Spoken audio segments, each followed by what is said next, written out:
February 5th, 2024, and I just completed Saved by Grace. And let me tell you, it was a labor of love. I forced myself to do something that I normally would not do, and that is create a project that I've never done. Set aside watching for the soon return of the Lord. I took this project on a couple weeks ago. I've never done anything like it, so I'm no expert at doing anything in this realm called ebooks or anything in video quality. So forgive me for being no expert. But what I gained was a insurmountable knowledge in voiceover work.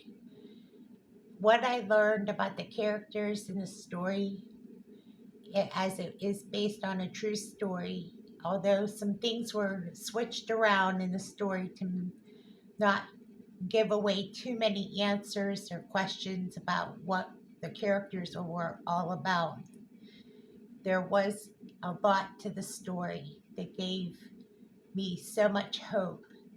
In desperate times, I believe, sometimes in a book, or in this case, video format, that there's a message that has to be given to us and answers and questions that we might have.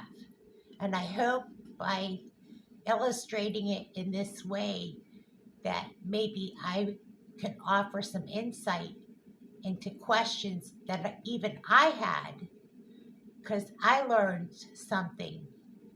I gained understanding about the end time prophecies, end time knowledge that I didn't even know about. I drank a lot of water. I had to learn how to do voiceovers. I had to learn how to talk. I had to learn how to think on my feet. And to be quite honest with you, I had to learn how to be a character in a story. I had to work out a lot of different things, put it that way.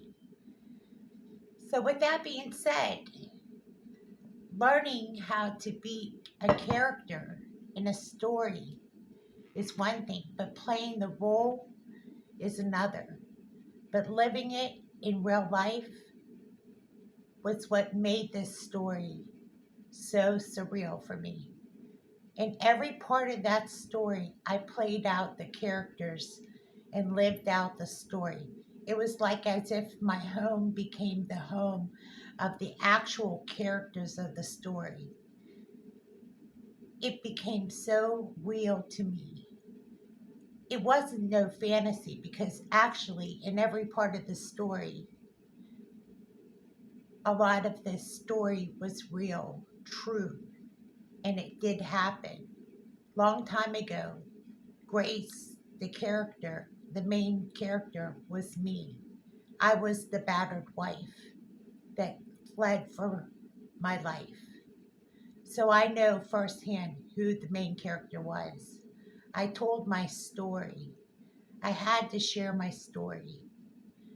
And yes, I met a guy, a man like Michael, the second character in the story. So, to be honest with you, I know the characters in the story that play themselves out. Now, did we get married in the true story? No. That story evolved in the actual fictitious part of the story. But I did tell the story to make it seem more interesting, more or less. It was our, let's say, I'm trying to find the right words. See, I'm at a loss of words. If I would have been at a loss of words in the actual story, I would probably lose my audience. But in the true story part of it, it was our hope that we would get married. But in the shuffle of life and in the tragedies that occurred, we went our separate ways. Now, I don't mean to say this to make anybody upset, but it is true. And I tell my story because I want people to know that there's hope, that you can be rescued by a judge like Judge Quinn in the story, like that of advocates, and that you can go to therapy and you can be rescued and that you can have a second chance at life. So when I tell the story of grace, the true meaning behind being saved by grace is a real true story. I am truly saved by grace. And thank you for listening.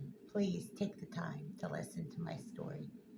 Saved by grace. God bless you and good night.